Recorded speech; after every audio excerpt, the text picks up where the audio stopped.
Hi friends, I'm back with another version of the Three Little Pigs, and this one might just be my favorite. It is called The Three Little Wolves and the Big Bad Pig. Remember to be listening carefully to see how the author changed this story from the original Three Little Pigs. Once upon a time, there were three cuddly little wolves with soft fur and fluffy tails who lived with their mother. The first was black, the second was gray, and the third was white. One day the mother called the three little wolves around her and said, "My children, it is time for you to go out into the world. Go and build a house for yourselves. But beware of the big bad pig." "Don't worry, Mother. We will watch out for him," said the three little wolves, and they set off. Soon they met a kangaroo who was pushing a wheelbarrow full of red and yellow bricks. "Please will you give us some of your bricks?" asked the three little wolves. "Certainly," said the kangaroo, and she gave them lots of red and yellow bricks. So the three little wolves built themselves a house of bricks. That seems like a pretty strong house for the first house. I wonder what will happen. The very next day, the big bad pig came prowling down the road and saw the little house of bricks that the little wolves had built. The three little wolves were playing croquet in the garden. When they saw the big bad pig coming, they ran inside the house and locked the door.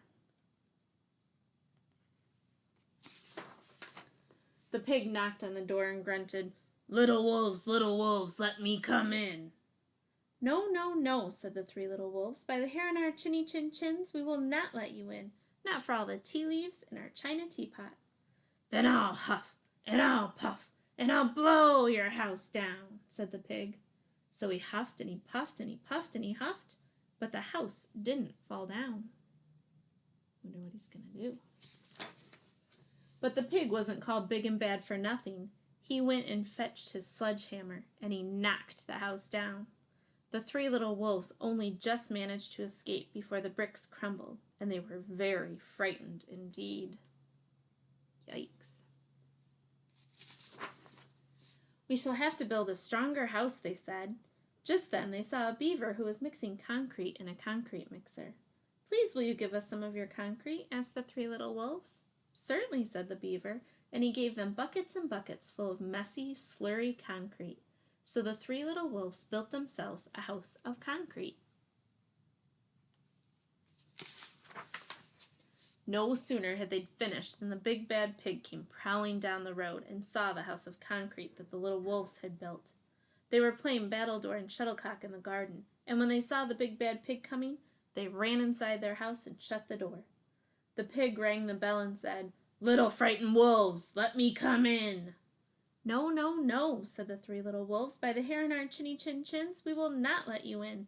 Not for all the tea leaves in our china teapot." "Then I'll huff, and I'll puff, and I'll blow your house down," said the pig. So he huffed and he puffed and he puffed and he huffed, but the house didn't fall down. But the pig wasn't called big and bad for nothing. He went and fetched his pneumatic drill and smashed the house down. The three little wolves managed to escape, but their chinny chin chins were trembling and trembling and trembling. "We shall build an even stronger house," they said, because they were very determined. Just then they saw a truck coming along the road carrying barbed wire, iron bars, armor plates, and heavy metal padlocks. "Please will you give us some of your barbed wire, a few iron bars, and armor plates, and some heavy metal padlocks?" they said to the rhinoceros who was driving the truck.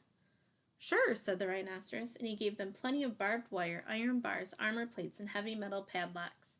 He also gave them some plexiglass and some reinforced steel chains, because he was a generous and kind-hearted rhinoceros. So the three little wolves built themselves an extremely strong house. It was the strongest, securest house one could possibly imagine. They felt absolutely safe.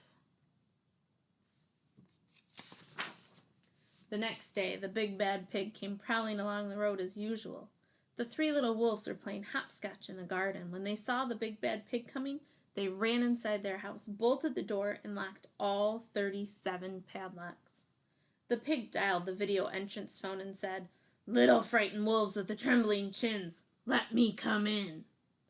"No, no, no," said the little wolves. "By the hair on our chinny chin chins, we will not let you in, not for all the tea leaves in our china teapot." "Then I'll huff, and I'll puff, and I'll blow your house down," said the pig. So he huffed, and he puffed, and he puffed, and he huffed, but the house didn't fall down. But that pig wasn't called big and bad for nothing.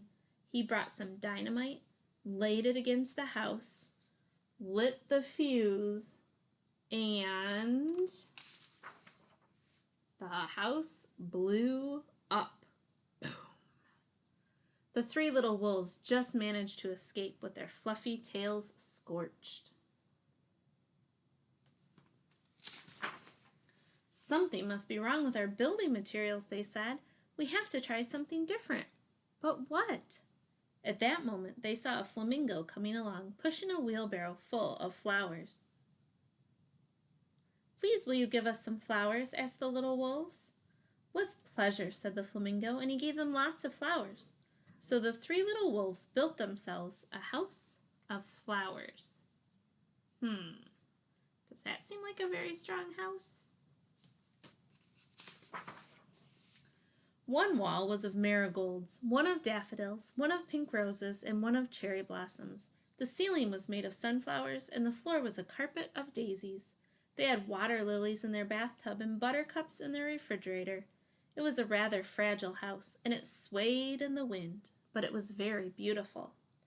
Next day, the big bad pig came prowling down the road and saw the house of flowers that the three little wolves had built. He rang the blue bell at the door and said, "Little frightened wolves with the trembling chins and the scorched tails, let me come in." "No, no, no," said the three little wolves. "By the hair on our chinny chin chins, we will not let you in, not for all the tea leaves in our china teapot." "Then I'll huff, and I'll puff, and I'll blow your house down," said the pig.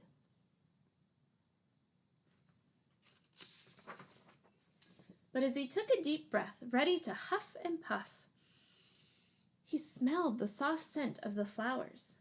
It was fantastic, and because the scent was so lovely, the pig took another breath, and then another. Instead of huffing and puffing, he began to sniff. He sniffed deeper and deeper until he was quite filled with the fragrant scent. His heart grew tender. Then he realized how horrible he had been. Right then, he decided to become a big, good pig. He started to sing and dance. At first, the three little wolves were a bit worried. It might be a trick. But soon they realized that the pig had truly changed. So they came running out of the house. They started playing games with him. First they played Pig Pog, then Piggy in the Middle, and when they were all tired, they invited him into their house. They offered him tea and strawberries and wolfberries and asked him to stay with them as long as he wanted. The pig accepted, and they all lived happily together ever after.